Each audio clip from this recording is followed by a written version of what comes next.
सभी को नमस्ते और बहुत बहुत स्वागत है आज के सेशन में। दोस्तों, आज हम जो है बात करेंगे कि भारतीय नागरिकता कैसे ख़त्म हो सकती है, किन किन कारणों से या किन किन तरीक़ों से जो है भारतीय नागरिकता जा सकती है, ख़त्म हो सकती है, उसकी चर्चा करेंगे। पिछले वाले वीडियो में हमने डिस्कस किया था नागरिकता अधिनियम 1955 के तहत कैसे कोई भारतीय या फिर कोई विदेशी भारतीय नागरिकता को प्राप्त कर सकता है, लेकिन आज हम डिस्कस करेंगे कैसे ख़त्म हो सकती है। ये भी उसी नागरिकता अधिनियम का हिस्सा है। पहले वाले पार्ट से हमने समझा था कि नागरिकता प्राप्त कैसे हो सकती है, इस वाले पार्ट में हम समझेंगे नागरिकता जाए कैसे, मतलब ख़त्म कैसे हो सकती है। ठीक है, इसको हम समझेंगे, डिटेल में समझेंगे। चलिए, जो हमने लास्ट वाले में पढ़ा था नागरिकता अधिनियम 1955, उसमें हमने देखा था किन किन तरीक़ों से जो है नागरिकता प्राप्त होती है। आज हम डिस्कस करेंगे कि किन किन तरीक़ों से नागरिकता जा सकती है। ठीक है, तो देखिए, सबसे पहला है यहाँ पे स्वैच्छिक त्याग। सबसे पहला है, 3 तरीके हैं नागरिकता जाने के, तीनों यहाँ पे लिखे हुए हैं। स्वैच्छिक त्याग, बर्खास्तगी के द्वारा, वंचित करने के द्वारा। ठीक है, तो तीनों में से पहला समझते हैं स्वैच्छिक त्याग। पहले को समझते हैं अच्छे से, इसको एग्जाम्पल लेके समझते हैं, बड़ा मजा आएगा। ठीक है, एकदम मतलब कॉन्सेप्ट क्लियर हो जाएगा कैसे जो है स्वैच्छिक त्याग किया जाता है, और स्वैच्छिक त्याग करने के पश्चात जो है कोई व्यक्ति जो है भारत का, अब वो भारत का नागरिक नहीं रहता है। ठीक है, उदाहरण समझते हैं, उदाहरण लेते हैं पहले के लिए।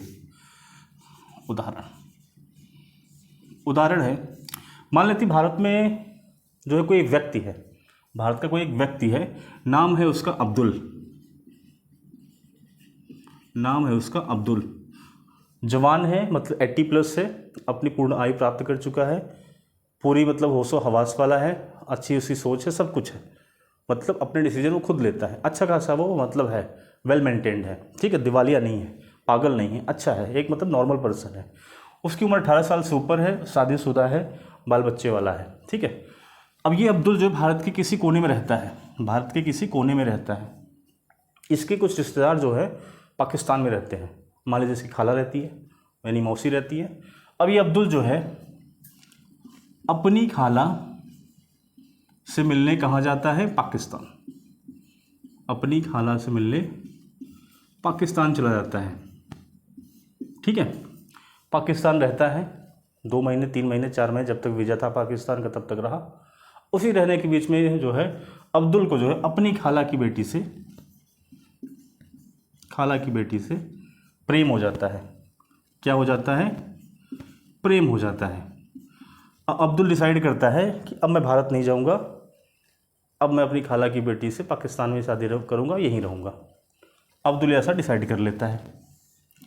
अब चूंकि अब्दुल ने ऐसा डिसाइड कर लिया तो वो पाकिस्तान रहेगा, उसको पाकिस्तान की नागरिकता मिल जाएगी। अब उसको पाकिस्तान की नागरिकता मिल गई। अभी तक क्या था? अब्दुल जो है भारत का नागरिक था, भारत का नागरिक था। अभी जो है अब्दुल भारत का नागरिक था। अब चूंकि उसने अपनी खाला की बेटी से विवाह कर लिया तो अब वो चाहता है कि पाकिस्तान की मुझे नागरिकता मिल जाए, मुझे पाकिस्तान में ही रहना है। अब वो बाई मिस्टेकली या फिर कह लीजिए सही तरीके से पाकिस्तान का नागरिक बन गया, पाकिस्तान का नागरिक बन गया, या फिर नागरिक बनने के एकदम छोर पे आ गया कि अब मैं नागरिक बन जाऊंगा। उसने सारी पेपर कार्रवाई कर ली। ठीक है, अब उसने सारी पेपर वाली कार्रवाई कर ली, अब उसे उम्मीद है भारत की पाकिस्तान सरकार उसको नागरिकता दे देगी। अब वो क्या कर सकता है कि भारत में आके, भारत में अब्दुल आता है और अपनी स्वेच्छा से, बिना किसी दबाव के, पूर्व जो है क्या कहते हैं, होशो हवास में यह घोषणा करता है कि मैं जो है भारत की नागरिकता त्यागता हूँ, भारत की नागरिकता त्यागता हूँ। एकदम स्वैच्छिक त्याग है, कोई प्रेशर नहीं है। ठीक है, भारत की नागरिकता त्याग देता हूँ, त्याग देता हूँ। उसके बाद से ही जो है अब्दुल अब भारत का नागरिक नहीं रहेगा, क्योंकि अपनी स्वेच्छा से उसने जो है भारत की नागरिकता को त्याग दिया है। इस कंडीशन में जो है वो भारत की नागरिकता को त्याग दिया, क्योंकि उसे यहाँ मिलने वाली है पाकिस्तान की नागरिकता। क्यों? क्योंकि उसने अपनी खाला की बेटी से विवाह किया, पाकिस्तान में रहने की जो है सोची, तो उसे जो है मिल गई है, अब पाकिस्तान की नागरिकता मिलने वाली है, तो अपनी स्वेच्छा से जो है भारत की नागरिकता को त्याग सकता है पूरे होशो आवास में आके। तो उसकी नागरिकता उस दिन से भारत की ख़त्म मानी जाएगी कि अब वह भारत का नागरिक नहीं है। ठीक है, ये तो हो गई पहली बात। अब एक दूसरी बात, अब भाई अब्दुल ने चूंकि भारत में रह के विवाह भी किया था, अब विवाह किया है तो बच्चे भी हुए होंगे कुछ। तो अगर उसके बच्चे नाबालिग हैं, अगर उसके बच्चे नाबालिग हैं, जो भी उसके 4-5 बच्चे हैं, अगर वो नाबालिग हैं तो उनकी भी नागरिकता ख़त्म हो जाएगी। वो भी जो है क्या कहते हैं, पाकिस्तान के नागरिक हो जाएंगे, भारत के नागरिक नहीं हो जाएंगे, क्योंकि वो माइनर है, 80+ नहीं हुए हैं। तो 80+ नहीं हुए हैं तो बाप के साथ ही जाएंगे, अगर पिता ले गया तो। लेकिन अगर पिता ने तलाक दे दिया तो, तलाक दे दिया, इधर भारत वाली जो पत्नी थी उसको तलाक दे दिया तो बच्चे बेचारे यहीं रह जाएंगे, उनकी वाइफ यहीं रह जाएगी, उनकी नागरिकता यहीं रहेगी। लेकिन अगर तलाक नहीं देता है, अपनी पूरी फैमिली को लेके जाना चाहता है, तो उसके नाबालिग बच्चे चले जाएंगे, उनकी नागरिकता भारत की ख़त्म हो जाएगी। लेकिन अगर वो 18 वर्ष के हो जाते हैं, 1 वर्ष के अंदर, 1 वर्ष के अंदर अब्दुल ने जब तलाक दिया था, या फिर कह लीजिए पाकिस्तान की नागरिकता प्राप्त की थी, या आवेदन किया था, या फिर कह लीजिए कि भारत की नागरिकता का त्याग किया था, उस दिन से लेके 1 साल के अंदर अगर उसके नाबालिग बच्चों ने 18 साल की उम्र प्राप्त कर ली, तो सारे के सारे बच्चे जो है भारत सरकार को एप्लीकेशन देंगे कि हमें जो है नागरिकता प्रदान की जाए, क्योंकि हमारे माता पिता यहीं के नागरिक थे, भारत के ही नागरिक थे। तो भारत सरकार ऐसे एप्लीकेशंस को कंसीडर करेगी और नागरिकता प्रदान कर देगी, क्योंकि भारत में जो अब्दुल के बच्चे थे वो पैदा हुए थे, तो अब्दुल की नागरिकता भारत की ही थी।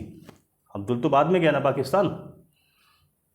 कंडीशन यही है कि अब्दुल जब छोड़ता है, त्याग देता है नागरिकता को, उसके 1 वर्ष के अंदर ही जो है उसके बच्चे 18 साल के होते हैं। तो अब चूँकि 5 बच्चे हैं, पाँचों एक साथ थोड़ी 18 के होंगे, तो जो 18 का हो जाएगा 1 साल के अंदर वो अप्लाइड कर सकेगा, जो नहीं हो पाएगा वो जाए अब्दुल के साथ, अब्दुल ले जाए अपने साथ। ठीक है, तो ये हो गई पहली कंडीशन।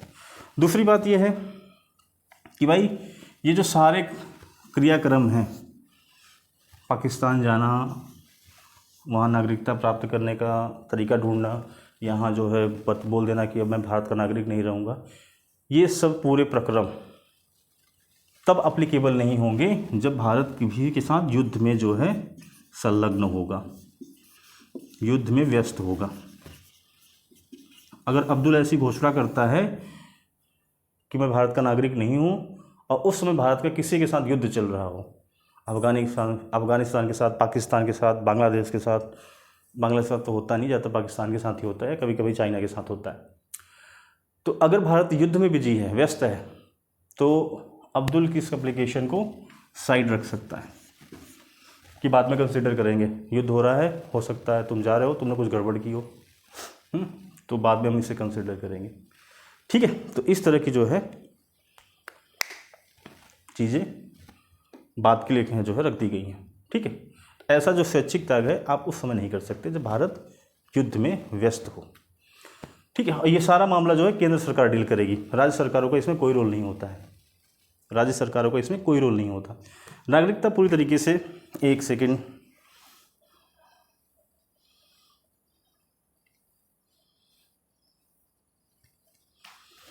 जो है नागरिकता जो है पूरी तरीके से भारत सरकार का जो है विषय है, राज्य सरकारों का विषय नहीं है, क्योंकि जो भारतीय संघ है, भारतीय राष्ट्र है, उसका मालिक जो होता है, मुखिया जो होता है, केंद्र सरकार होती है, राष्ट्रपति होता है।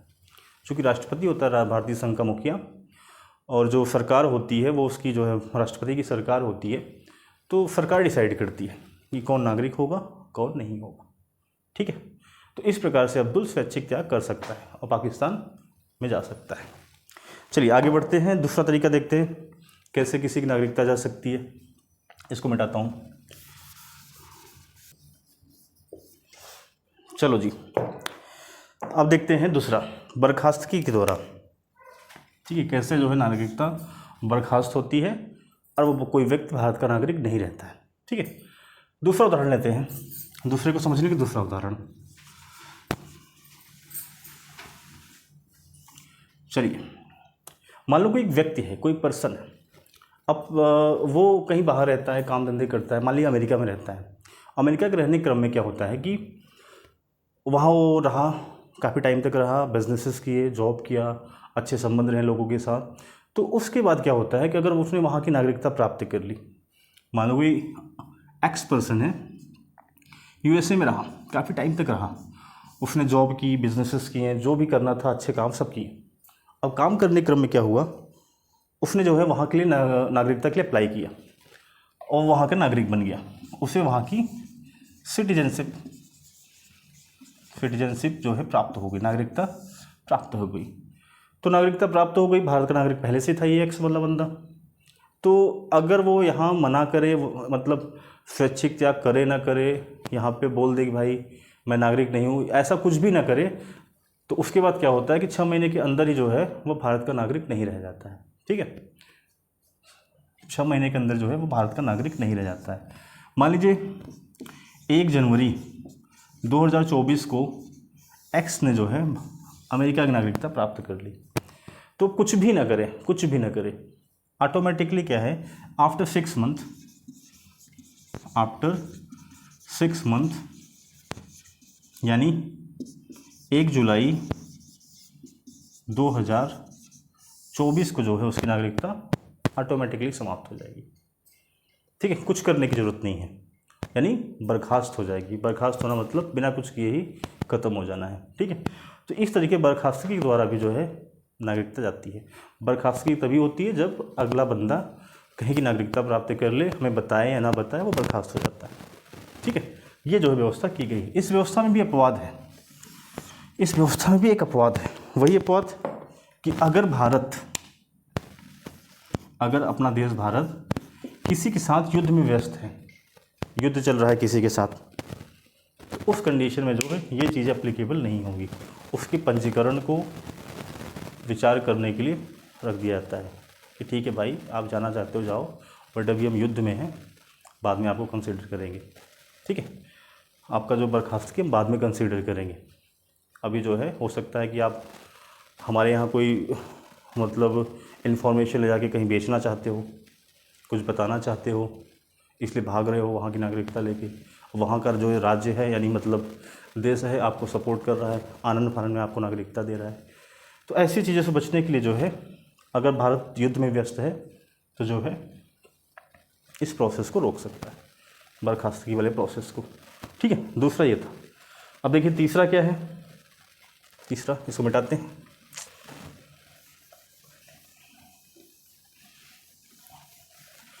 चलिए, तीसरा है वंचित करने के द्वारा। ठीक है, वंचित करने के द्वारा, वंचित करना मतलब किसी को हटा देना। ठीक है, जो उसको लाभ मिल रहे थे उससे हटा देना, तो मतलब वंचित हो गया वो। देखिए, नागरिकता मैंने बताया कि नागरिकता पूर्ण रूप से जो है केंद्र सरकार का विषय है। केंद्र सरकार के पास सारे राइट्स रिजर्व है नागरिकता से संबंधित। तो कुछ कंडीशंस में जो है केंद्र सरकार जो है किसी व्यक्ति की, यानी भारतीय व्यक्ति की नागरिकता को छीन लेता है। ठीक है, तो पहली कंडीशन क्या है, पहली कंडीशन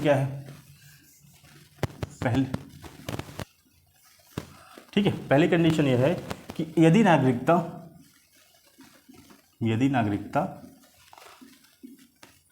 फर्जी तरीके से प्राप्त हुई हो, तो अगर नागरिकता फर्जी तरीके से प्राप्त की गई हो,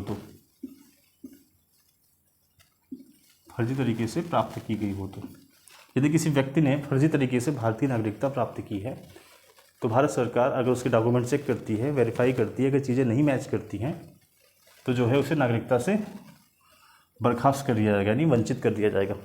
उस दिन से वो भारत का नागरिक नहीं रहेगा। ऐसे बहुत से लोग हैं, भारत में आते हैं नागरिकता लेने के लिए, बहुत से फर्जी प्रमाण पत्र बनाते हैं। अभी देखिए, एक मैडम है यूपीएससी में, पूजा नाम की मैडम है, फर्जी का SC/ST का सर्टिफिकेट लगा दिया। SC/ST लगाया, चलो ठीक है, वो हैंडीकैप्ड होने का भी जो है सर्टिफिकेट लगा दिया। उनकी रैंक जो थी 800 समथिंग थी, 800 समथिंग रैंक पे थी, और IAS की ट्रेनिंग दे रही थी मसूरी में, और 2 साल पूरे होने वाले भी थे, लेकिन बाद के दिनों, आखिरी दिनों में जो है पकड़ी गई हैं। अभी लेटेस्ट न्यूज़ है, जुलाई के महीने की है। ठीक है, तो ऐसे फर्जीवाड़े जो करते हैं उनको जो है कठोर कार्रवाई की जाती है और उनकी नागरिकता को रद्द कर दिया जाता है। ठीक है, दूसरा, संविधान के प्रति अनादर दिखाए तो संविधान के प्रति अनादर।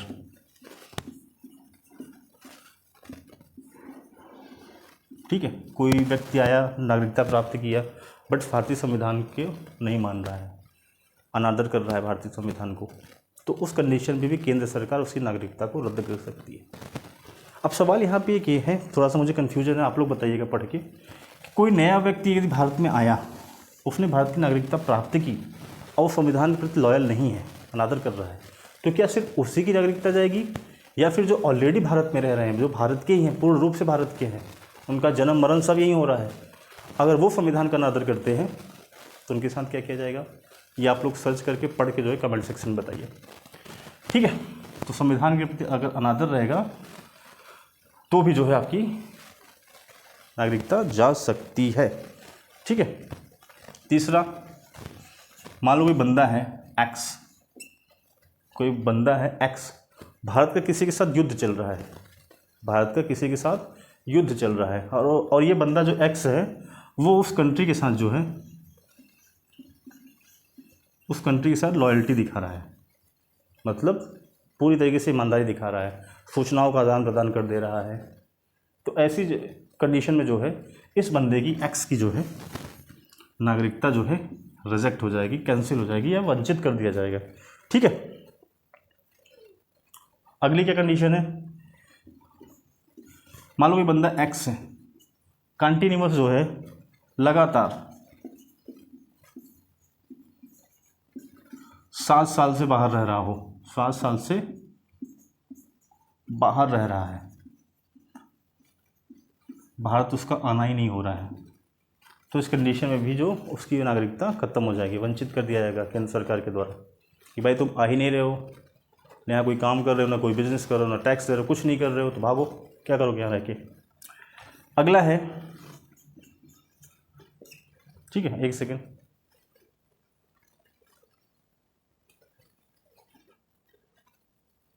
ठीक है, अगला है, मान लो किसी बंदे को पंजीकरण या प्राकृतिक रूप से जो है नागरिकता प्राप्त हुई है, प्राकृतिक रूप से नागरिकता प्राप्त हुई है। ठीक है, इन 2 तरीक़ों से, और अपने नागरिकता प्राप्त करने के दिन से अगले 5 वर्ष के बीच यदि उसे कहीं विदेश में 2 साल की कारावास हो जाती है, कैद मिल जाती है, बंदा जेल में रहता है, तो भी उसकी नागरिकता चली जाएगी। ठीक है, उदाहरण के तौर पर समझते हैं, 1 जनवरी 2020 को किसी एक पर्सन को नागरिकता मिली भारत की, किसके द्वारा, पंजीकरण के द्वारा और प्राकृतिकरण के द्वारा, और 1 जनवरी 2025 यानी 5 वर्ष हो गए ना, पंजीकरण से 5 वर्ष, इन 5 वर्षों के बीच यदि बंदा किसी दूसरे देश में 2 साल लगातार कैद में रहता है, जेल में हो जाता है, कोई सज़ा काटता है 2 साल लगातार, तो उस कंडीशन में भी उस बंदे की जो है नागरिकता खत्म हो जाएगी, भारत सरकार उसे वंचित कर देगी कि भागो, आपकी ज़रूरत नहीं है, आपने गलत काम किया है और जो है आप वहाँ 2 साल जेल में रह के आए हैं। तो ये कुछ तरीके थे स्वैच्छिक त्याग, बर्खास्तगी के द्वारा, वंचित करने के द्वारा भारतीय संविधान में, या कह लीजिए नागरिकता अधिनियम 1955 में चीज़ें वर्णित है। इन 3 कारणों से जो है किसी व्यक्ति की नागरिकता जा सकती है। आई होप आपको समझ में आया होगा। तो इस प्रकार से नागरिकता का चैप्टर पूरी तरीके से खत्म हो जा चुका है। अब हम शुरू करेंगे संविधान की भाग 3 को, जिसमें है मौलिक अधिकार। मौलिक अधिकारों को समझेंगे, उसमें क्या क्या चीज़ें हैं डिटेल में समझेंगे, एक भी चीज़ों को छोड़ेंगे नहीं, बहुत डिटेल में जाके पढ़ेंगे, जिससे आप उन वीडियोज़ को पीटी के लिए भी यूज़ कर सको और मेंस के लिए भी। ठीक है, तब तक के लिए आप सभी को बहुत बहुत नमस्ते।